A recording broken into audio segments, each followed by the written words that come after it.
What is up, all you beautiful people? It is I, AkemiTCG, back here with a brand new video.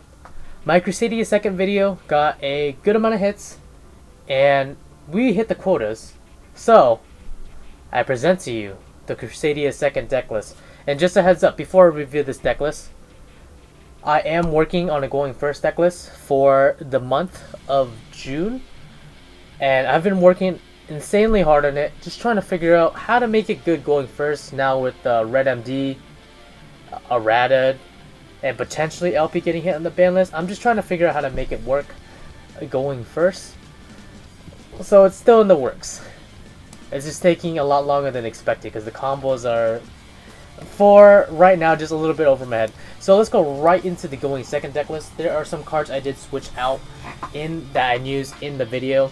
In the past video, I'll put it in the iCard up here if you haven't seen it, if you want to see this deck in action. But I'm just going to go right through with the cards and the card choices I made.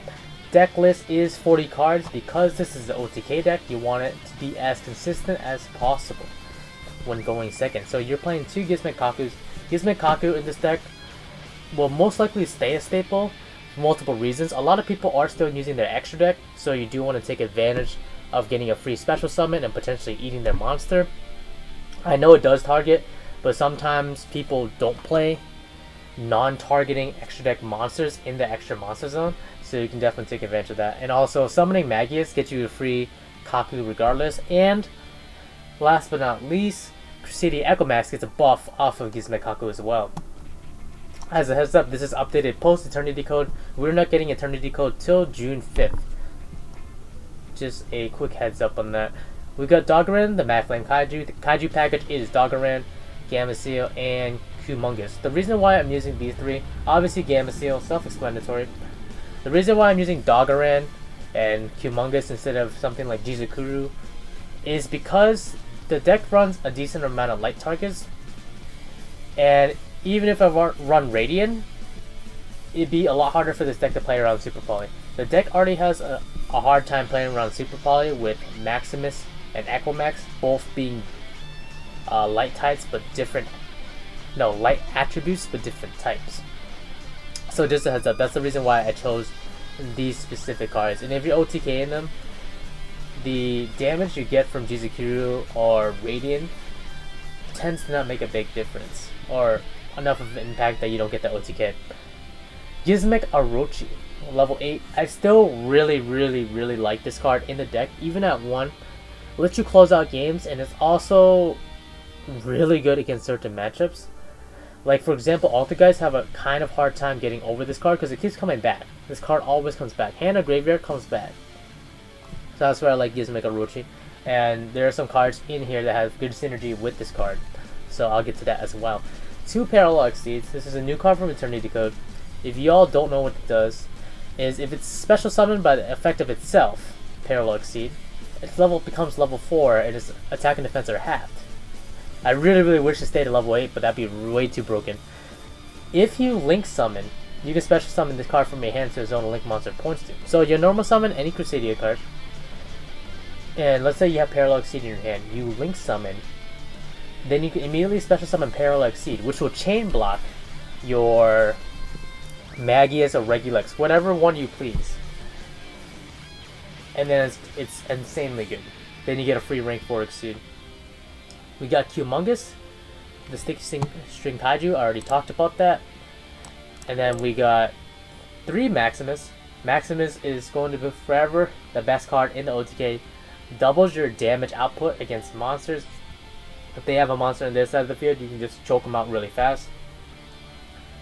3 Crusadia Draco.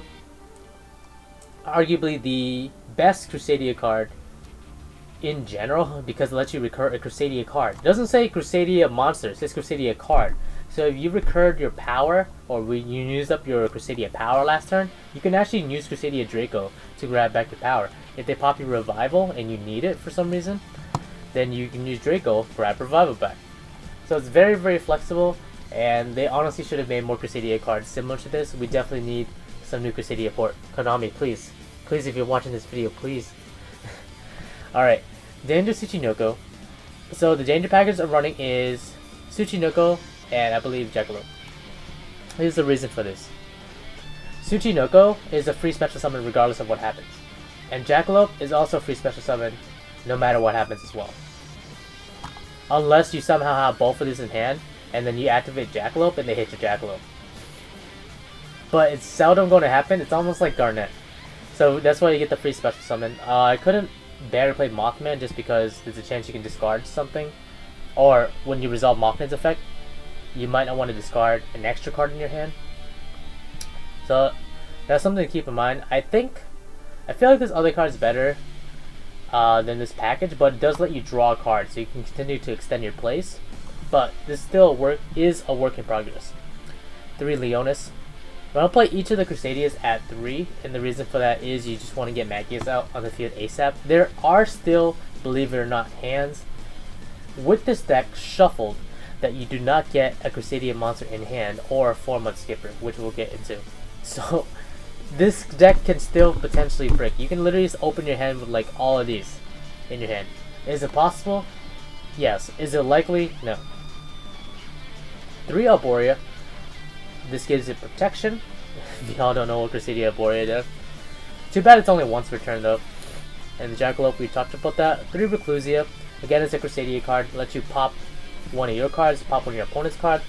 Pretty neat combo is you can actually, if you have Arborea in the graveyard and you want to keep Reclusia on the field because you don't have any more extenders, you can special summon Reclusia. Activate Reclusia's effect, destroy one of your Crusadia monsters, destroy one of your opponent's cards, and then use Arborea from the graveyard, banish it so your Crusadia monster doesn't die. It's a pretty nifty combo. Comes in handy too. 3 4-month skippers, alright? This is like the new MVP of this deck. If you guys don't know what 4-month skipper does, is during your main phase you can reveal 1 link monster in your extra deck. If you do, when you link summon this turn, you can treat this card as link material with the same name, type, and attribute as that monster. So why would you want the same name, type, and attribute? So the most important thing we're going to get from this card is the name. All the Crusadia monsters, barring the exception of Equimax, require effect monsters, including a Crusadia monster. So Magius, it says any 1 Crusadia monster except for Magius. So you can literally summon 4-month skipper, go into Regulex, or call Regulex, or call Equimax, or Avermax even, doesn't matter, one of those 3, and then go straight into Magius off of that. And then it has a second effect.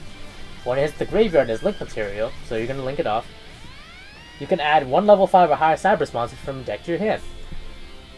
What's the level 5 or higher Cyberus you play? Parallel Exceed. So this gives you a free extender. And also, if you have Parallel Exceed in your hand prior to even summoning Magius, then you can play a card that will counter Nibiru.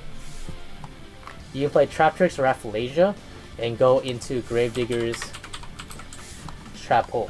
Just an option for any of you are considering it. If you do that, I would consider putting Parallel Exceed to 3 if you really desperately need it in your opening to avoid Nibiru. That's what I recommend. But at 3, then you're going to have to run the risk of drawing into potentially more than 1 a lot more times than you want to. Just food for thought for you guys. 1 for 1, you're playing 1 for 1 because it's a free summon. It's a 4-month skipper, so you can pitch a card. So you can pitch Gizmek Orochi, you can pitch any of the dangers that you haven't used yet. And then you get the 4-month skipper. And then you haven't used your normal summon, so you can bait out the Nibiru or whatever, and then you can normal summon afterwards. Or you can choose just not to normal summon that turn, that's all on you guys.